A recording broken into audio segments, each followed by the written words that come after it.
Hi, everybody. Bob Sokoler coming up on today's show. What happens if your mortgage payment is mailed, but the company says they never received it? Also, what happens if your mortgage company does not pay your tax bill? What do you do if you're buying a home and you need to break your lease of your apartment? And 12 things you should never store on top of your refrigerator. Hi again, Bob Sokoler, Louisville Real Estate Show. Thank you for joining us. We have a great show and some great folks joining us till the top of the hour, including Chuck Crosby. He's the owner of the Crosby Law Offices. They do a variety of things, including real estate closings, and they do them well, but also things that you should be thinking about if you don't already have wills, or if you need a power of attorney or foreclosure defense. Chuck does that and more. You can reach Chuck anytime at 499-6360. Also here, Randy Rocky. He's one of the head guys over at Swan Financial. They do a spectacular job of getting you pre-approved and to the closing table, as they did for me this past week, and then I closed over at Chuck's office. If you're thinking about buying a home, you could not find a better place to get your mortgage than Swan Financial. Give Randy a call, 645-0736. And if you're thinking of buying or selling a home, I'd love to help you. And especially if you're thinking of selling in the next couple of months or this year, I could come out. We do a free, no obligation analysis. Take the laptop out and look at what the comps are, the comparables are for your home in that neighborhood, and also come up with a list of things that you may need to do to get ready to go, or nothing. Maybe it doesn't need anything. You can reach me anytime on my cell phone, 376-5483, or go to bobsellslouisville.com. All right, so let's start with Randy Rocky. Fed met this week, and once again, even though the European financial institutions drop interest rates, Canada dropped interest rates again last week, our federal government, the Fed, said, nope, we're just going to keep them where they are. Randy, your thoughts on that? Yes, and I understand sometime by the end of the year they're going to drop them at least by a quarter of a point. Yeah. But long-term rates have dropped some, so it does correlate some, and some in some ways it doesn't. Eventually, they usually catch up with each other, so hopefully short-term rates will drop as well. Will give us a little relief there. Let us hope so. Let us hope so. All right, over to Chuck Crosby. Rose getting ready to start looking for a home, but currently she is leasing an apartment, and she's wondering, how do you handle breaking the lease when you find a home and you want to buy that home and still have a lease on your apartment, Chuck? Well, it's going to depend on the lease. If it's a month-to-month lease, well, you've got a 30-day notice period that you have to follow. And keep in mind that if you give 30 days notice today, that gets you through till sometime in July, and then you are stuck till the end of that month. Okay, so it's not just 30 days. That's if it's a month to month or the lease allows it otherwise. A lot of times, the leases that I'm seeing are allowing a 2-month penalty. You can get out of the lease, but they're going to hit you for a 2-month penalty. Now, a lease is a contract. If you signed it and everything is copacetic, landlord is fulfilling his obligations, then you can't just break it. But it's always, go talk to them, see what you can do. Most places will have some policy where roughly with a 2-month payment, they'll let you out. If you just break it, Yeah. okay, if you get up and you go, obviously they can come after you, but they're supposed to mitigate their damages. That is to say, they have to try and lease the property, so that it just doesn't keep getting more and more behind. Usually the courts will cap that at 2 months, which kind of correlates to why the penalty for breaking a lease is typically a 2-month payment. But they can't come after you, is what you're saying. So Oh, you got to be absolutely. careful. Yeah. Check with them before you Yeah. do anything. Right. Right. Don't just break a lease. I've been running into a lot of people the last couple of weeks where they have issues, and there's a process you have to follow. And while the Landlord-Tenant Act is very tenant friendly, you're still stuck if you've signed that lease. A reminder, you can actually see and hear a replay of today's show. Go to LouisvilleAnswers.com. That is LouisvilleAnswers.com. Back over to Randy Rocky at Swan Financial. Charles says in this email that he mailed to us, he mailed his mortgage payment before it was due to his servicer. Then apparently they charged him a late fee, claiming he did not mail it. So, Randy, recourse for Charles. What does he end up doing if he says he mailed it and there's no proof that he did?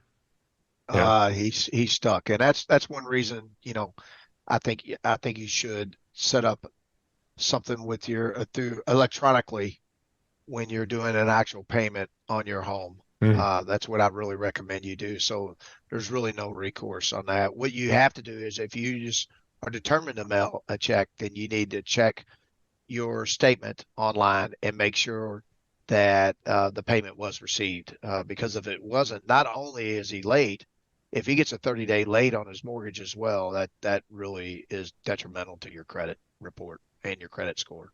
And I know there are some people who are opposed to having some sort of electronic payment automatically hit their Right. bank account, right? There are, Absolutely. Yes. however, I have actually seen banks foreclose, and that is the defense. I mailed it. And it's like, okay, that's great. Exactly. You mailed it, but they didn't receive it. If you can show they received it and cashed it, well, great. But it's not so much sticking it in the mail that is your obligation. It's getting the money to them. Yeah, saying it's lost in the mail is not a defense. That's tough. It really is. We move on. If you want to see some of the videos that we produce for our sellers and buyers and social media, you can head over to LouisvilleHomesTV.com. That is LouisvilleHomesTV.com. Back over to Chuck Crosby at the Crosby Law Office. Joe sent us an email with a sad story behind it, Chuck. So he's buying a home. The seller unfortunately passed away a week after accepting the contract. So now Joe is wondering, can he still purchase the home? And how does that happen if the seller who signed the contract has passed away, Chuck? Well, there's a couple different angles at this. Yes, the contract's still valid. It doesn't just die with the gentleman.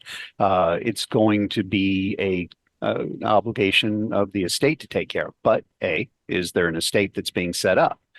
Are there heirs? It just gets into a real mess. The property's not just going to automatically transfer. The heirs can't just get together and all sign and say, hey, we're selling your dad's property, mainly because there's a claims period. Claims against the estate or against the decedent, if there's no administration set up, are for 2 years. So even though every heir wants to sell it, you have to open probate. Well, opening probate's pretty easy, but it takes a little while. You're adding another month, another 2 months if they jump right on it. And most people don't open estates until, a couple of months after the decedent has passed. So as a practical matter, yeah, you still got a contract. Yeah, it could still be performed, but you got all these hoops you got to jump through. If you had a will, probate it, great. But like I said, if I were to file something today, I'm betting it's 3 to 4 weeks before I could even get it probated. And then you've got all the times with the government to get it from point A to point B, and it can drag on. And most people can't just say, okay, I want to buy this house, and oh, by the way, I'm going to take a 20-day break or a month break and pick it back up. Some people do, but generally that would probably be a practical issue. A caveat to that, and real estate agents, fellow agents out there, make note that if you have a house listed and there's no accepted contract on the house and the seller passes away, let's just say it's a single seller, that contract is now null and void. Am I correct, Chuck Crosby? Well, yeah, that one would be. Yeah. But a contract for sale of property gives you a beneficial interest in the property, which is something that doesn't just disappear when they die. But then again, the practical issue of making the contract go through can be strenuous. Now, there are situations where it works out just fine. We were buying a house, my wife and I, the last one we bought, and the gentleman that owned it passed away the weekend before we were going to close. But the house was in a trust. So new trustee, closing happened as normal. Good. All right. We have a series of contact information that we send out to our clients and potential clients who want to sign up for our newest newsletter. You can go to welovelouisville.com and sign up, welovelouisville.com. Back over to Randy Rocky at Swan Financial. Anna sent us an email. She said, what do I do? What does she do if she gets a tax bill from the city or county saying that her mortgage servicer did not pay her taxes? I know many of us use our mortgage servicer to pay our taxes in October, November, December. But what if you get a notification that for some reason your mortgage company missed that payment. Randy, what do you do? You go to the servicer, and then if and Chuck, you would probably know the exact department to go through. I would think it would be the Department of Financial Institutions, like if it's in Kentucky. If they do not make that payment, you've escrowed. That's an area that the servicer does not want to be into. And Chuck, do you know who they would report to if they Typically, didn't make the payment? whenever I've run into that problem, you just go to the tax servicing department of the lender and you Right. show them the bill, and then they know that this is a huge issue. And then generally they take care of it. And whenever I have anybody call me up on that, I always point out, hey, look, if there's any penalties that have accrued, that shouldn't Yes. come out of your escrow. That should come directly from the bank. But I would think the Department of Financial Institutions, if they absolutely refuse, would be one place to go. The CFPB would be another. But that's an issue that you definitely don't want to sit on. So I can't say as I've ever run into a scenario where the bank has refused to take Right. care of it because they have an Right. interest in the property. They want to keep Mhm. that squared away. But I have had them where they have been recalcitrant in doing so. But usually an attorney letter is as far as I've ever seen it have to go. Yes. Oh, good. We we're very proud of our reviews within our Sokoler team. A reminder that you can go to LouisvilleZillow.com or LouisvilleGoogle.com to see our reviews online. We're going to take a break. When we come back, 12 things you should never store on top of the refrigerator. Continuing with us when we come back, Randy Rocky. He's one of the head guys over at Swan Financial. You can reach him to get a loan for your new home or anything else you might need at 645-0736. Also, Chuck Crosby, who is one of the head guys, actually the head guy over at the Crosby Law Offices. They do real estate closings. They do a great job at it, including wills, powers of attorney, commissioner of sale, and more. You can reach Chuck at 499-6360. And if you're thinking about selling your home now or in the near future, I would love to help you. All you need to do is call me.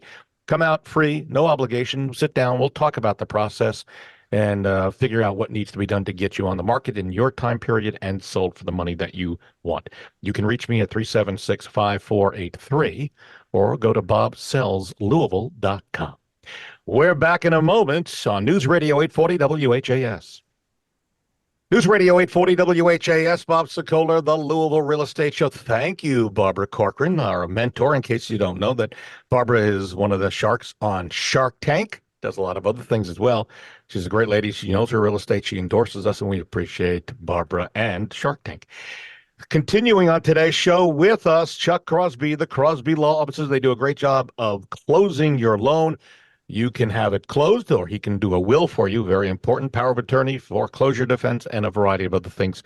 You can reach Chuck at 499-6360. Also, if you're thinking of getting a mortgage, well, I can't recommend any higher location than Swan Financial. They just did a loan for me and did a great job. Very high-tech, easy to get the loan. You just can't help but appreciate when you got people working for you on your behalf and you got something complicated and they make it easy. Randy Rocky is the guy. Swan Financial is the place, 645-0736.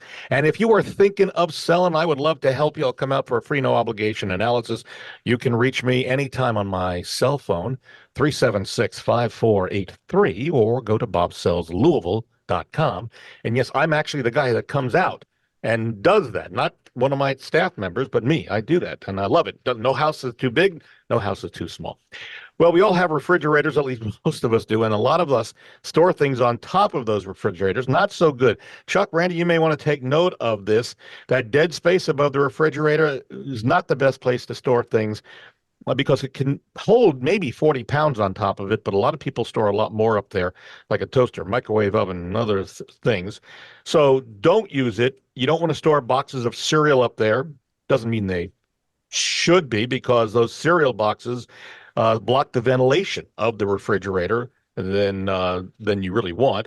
Medications should not be stored according to instructions to the label. Ensure the medications continue to work properly. Even if you don't use your ceramic serving trays or a tea kettle, don't relegate them to the top of the fridge. Every time the fridge opens and closes, it can cause items to shift, and over time, enough movement might make those drop off the side. Cookbooks, old magazines, stacks of recipe cards, paper towels, other types of paper have no business being on top of the fridge. Storing numerous paper items, especially heavier ones like books, limits the airflow again that the fridge needs to work efficiently. And while house plants may look great up there, that's not the ideal condition for the fridge, where it may be warmer up there. The heat, they may not like that. They'll dry out. They need light. So think about that. So there's some of the things that you should not store on top of your refrigerator. Back to the emails we go. Let's go to Chuck Crosby. Catherine has an interesting problem in this email. She's wondering if she automatically owns all the items in a home that the previous owner left in the property when they left. She says she wants to do a walkthrough. She found the car in a garage that she bought of the house. And so she is wondering, is the car hers now? Chuck? No, the car is not hers. Ah. Car is a titled item. Now, if you're talking about other things that have been abandoned, depending on their value, it may not be that big of a deal. Cans of cans of paint. Things like that are routinely left. But no, just buying the house does not give you title to any of the personalty that's not otherwise accounted for, either on the contract or a separate bill of sale or something like that. What if you've closed on the house, the keys have been exchanged, you go to move in and you find some stuff there, the personal items, is that yours? No, it's never yours, but what are you going to do with it? Yeah. It's always nice to, let the people know and say, hey, you've left this stuff. Do you want it, or can I throw it away? The problem is, and I've never seen it actually come up, but I wondered, what if great grandma's wedding ring is stuck in that pocket of that nasty jeans that were left in the back of the closet? I think it would not be reasonable to expect a person to go through all the detritus that may be left by someone. However, you never know with whom you're dealing. I believe it was a long time ago. I had a person, I said, look, just go ahead, put it in a storage facility, set it up for 30 days, send the guy a notice saying, hey, your stuff is in this storage facility. I've got your key for you. Come and get it. And pay me for them again, of course. Pay me for the storage facility. Yeah. Yeah, right. Yeah. So, right. That's only happened like once in 30 some odd years. But usually it's just junk that's left. This may be interesting to a lot of people who may be buying older homes. So let's say you're going, okay. know where I'm going, right? You're going to renovate. Where you're going with this. You open up a cavity that may have been closed up a while ago, and you find a potload of money in there. Yep. Now what? Yeah, I think the cases that I read were about pots of gold basically in the backyard. Yeah. I think the case went that they actually do own that. Oh. Yeah, that they actually, if there's something buried in the backyard or something like that, stuff that's in the actual house. You're catching me on something that I haven't read any cases on specifically. But if you've abandoned something and there's nothing on it that says, hey, this is the property of whomever, how are you going to make a claim on it? I mean, you've got the practical, the basic rule of thumb is, it doesn't transfer personalty, it transfers realty. But how are they going to prove that it's theirs? Well, go one step further. Who's going to admit they found a potload of money? Well, there's that right? too. Yeah, right. You're not. So that's probably why you haven't heard of anything. You're just not. There is that. No, I know there's some cases out there though. I'll probably be looking those up this week. Ask me next week about it. Yeah. But this also brings to mind the whole what was it, Ignato photos? Oh yeah, Mel Ignato, that right? Was stored in a air vent in the house. Went to clean their air vent, and they find all this proof of murder, which got them. Yeah, exactly. I remember that here in Louisville. If you would like to see what sellers are saying about us, visually and audio, go to LouisvilleSellersTalk.com. That's LouisvilleSellersTalk.com. Back over to Randy Rocky, Swan Financial. Mary sent us this question. First of all, she says, what is forced placed homeowner insurance? So you have a handle on that, Mr. Rocky? Forced placed homeowners insurance. And the reason she's asking, she says her mortgage lender is charging her for forced placed homeowners insurance. Does that mean they're requiring that she have insurance on the house, and because she doesn't have it, they're going to force her to buy a Yes. policy? Is that what that is? Yes, Okay. that's what it is. They put forced place homeowners insurance, and I think Chuck and you might know this better than I do. Is what happens if they don't pay for it? Is that Okay, I'll tell you starts a exactly. foreclosure? Or Yeah, can they well, start it? there's different clauses in the mortgage for just that scenario. But obviously, if you're escrowing insurance or not escrowing, you're going to be required to have insurance. If it's escrowed and you cancel that policy, well, the lender's going to know about it because they're a loss payee on that policy. And then they'll say, hey, you don't have insurance. You need to have insurance. And they'll give you a drop dead date to get that. And usually it's like now. And if you don't get that, then they will get their own insurance placed on the property. And typically, my experience is that insurance costs 3 times what a normal policy would be. Now, once they put that in, they send you the bill saying, hey, you need to pay this. Your escrow balance is way low. And if you refuse at that point, well, that is an issue of default. But it's not an issue that the lender is going to have too much trouble with because there's a future advances clause in every mortgage that says, hey, if we have to pay your taxes or pay your insurance or whatever, that money can actually become part of the principal balance of the loan. So if you never pay it, they will foreclose on you and they will be able to get their judgment on that money. So it's I've seen it happen. It's just a shame when it happens, but Yeah, it happens. it happens. Chuck Crosby, Laura is a real estate agent here in town. By the way, we've changed her name to protect her identity. She wants to know in this email, what if she strongly suspects that her client that she's listed her home for has dementia? She's wondering, how does she protect her client while at the same time try to follow the client's wishes of selling her client's home? This is a tough one. Well, there you go. Yeah. When there's dementia involved, it's not necessarily a matter of selling or protecting that client.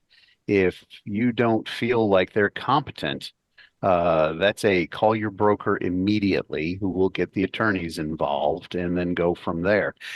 Usually there's a family member or somebody is involved in the scenario.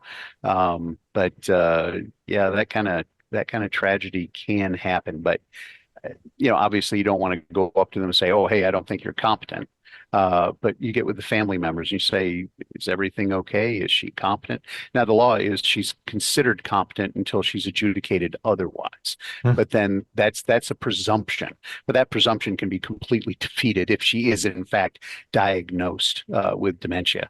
Now, I have run across that on a number of occasions where someone is incompetent, whether it be by virtue of they've gone off whatever medication that they're supposed to be on for psychiatric purposes, things like that.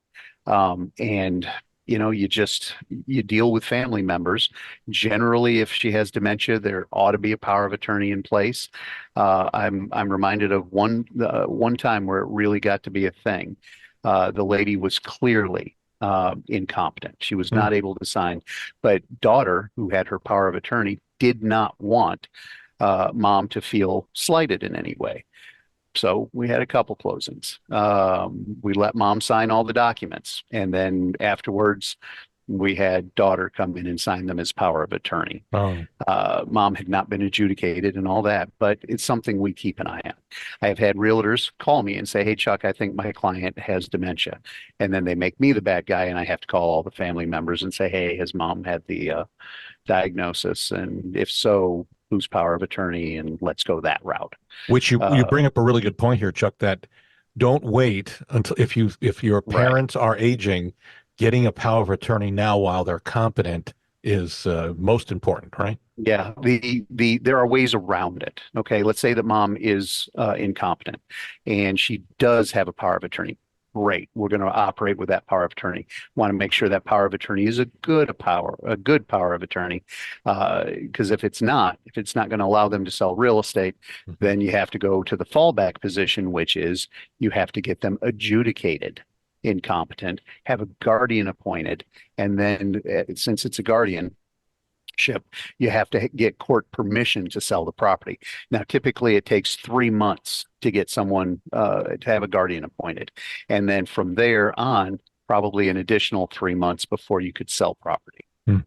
So you're talking 6 months. So it's doable, but it's really difficult. All right, final question for Randy Rocky. Frank has a problem in this email. He says he paid off his mortgage, but it is still listed on his credit report as outstanding. He's wondering what the heck can he do? Randy. He can send the payoff to the actual credit bureaus, all three of them, and they will take it off. Or number two, usually if he gives it a couple months, it'll come off. They're pretty accurate on that usually. So I would wait and give it 90 days. And if that's not the case, then he could send his payoff statement to them. He would have to contact them, TransUnion, Equifax, and Experian, but more than likely that's what they will tell him to do, to send some proof of payment. Can he not call the mortgage company and say, hey, you need to report this, make it easier on himself rather than having they've already, I'm sure, reported it. Yes, that's part of the step, but I would think that they did that. It's just not shown on the credit bureau at this point. And sometimes, again, it's a little bit of a delay, but I don't see that happen very often where something is not show paid off, but it could happen. Okay. We're out of time. Our thanks to Randy Rocky, Swan Financial. They do a fabulous job of getting you pre-approved and to the closing table. High tech, but very easy tech that you can easily negotiate and make sure that you're safe when you get to that closing table. You can reach Randy at 645-0736. Also, can't really recommend anyone highly enough as much as I do Chuck Crosby. And the Crosby Law Offices, they do a great job of not only real estate closings, but wills, powers of attorney, commissioner sales. If you've got a legal problem, Chuck says if he doesn't do it, he knows someone who does. You want to reach Chuck at 499-6360. And if you're thinking of selling your home now or in the future or even buying a home, I would love to help you. Call me. I'll come out.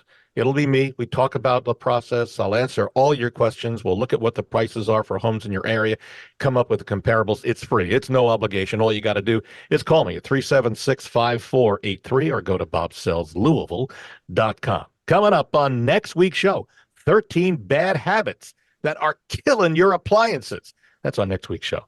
We're out of time. We'll see you next Sunday on News Radio 840 WHAS.